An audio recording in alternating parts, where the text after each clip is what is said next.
Tuwing may sunog, nalalagay sa peligro ang ating mga bumbero. Lalo pat hanggang ngayon, kulang na kulang ang kanilang mga gamit. Kakaunti na nga ang fire trucks, pati pala breathing apparatus at fire coats, naghihiraman pa sila. May report si Tina Panganiban Perez.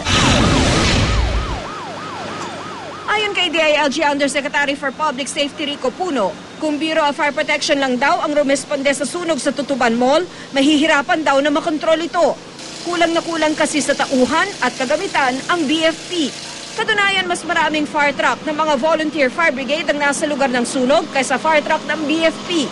16 ang fire truck galing na Maynila, 12 naman ang galing sa labas ng syudad.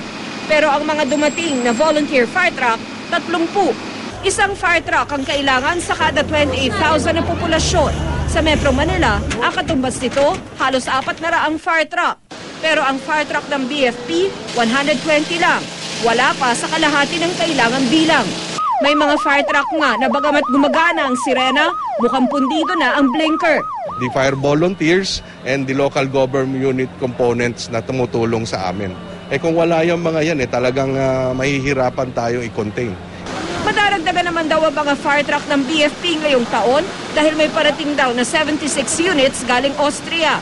Ang problema naman, walang tatao sa mga fire truck. Mas marami raw kasi ang nagre-retiro kaysa nire-recruit ng mga driver at bumbero. Ang kada fire truck, dapat may 14 na bumbero. Pero ang aktwal, wala pang 3. Sa Metro Manila, ang kailangang bilang ng mga bumbero ay 6,000. Pero ang aktwal na bilang, 2,600 lamang. Wala pa sa kalahati. Kulang din daw ang mga fire station na pagdadala ng mga fire truck. Hindi raw kasi nasusunod ang standard na isang fire station sa kada munisipalidad. So dadami yung mga fire trucks natin, but we do not have even the driver, the firemen to man all of these things. And we do not even have the correct number of fire station wherein we can place all of these things. Kulang na nga ang mga bombero, kulang pa ang gamit nila. Ayon sa BFP, may kanya-kanyang fire coat daw ang mga bumbero. Pero mga bumbero na rin ang nagkukwento na naghihiraman sila. 20% lang din sa kanila ang may breathing apparatus. Ilang taon nang idinaraing na ating mga bumbero na kulang sila sa mga gamit. Matapos ang ilang taon, halos hindi pa rin nagbabago ang sitwasyon. Ang kanilang breathing apparatus halimbawa, salitan sila kung gumamit. Pero hindi lang yon, pati fire coat, shifting din sila.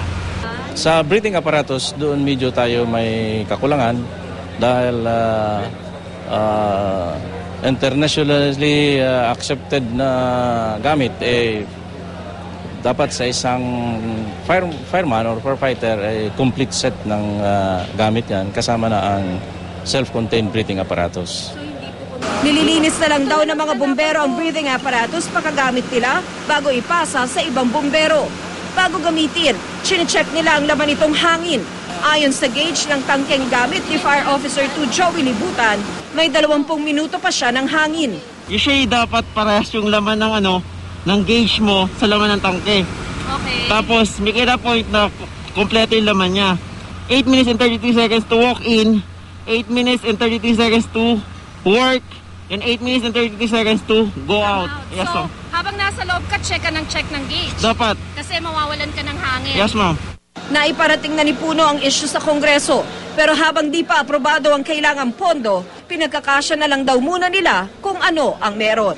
Kulang na tayo sa tao, kulang na sila sa tulog, kulang na sila sa pagkain, at they try to make do of what they have, pero laban pa rin sila. Tina Panganiban Perez, GMA News.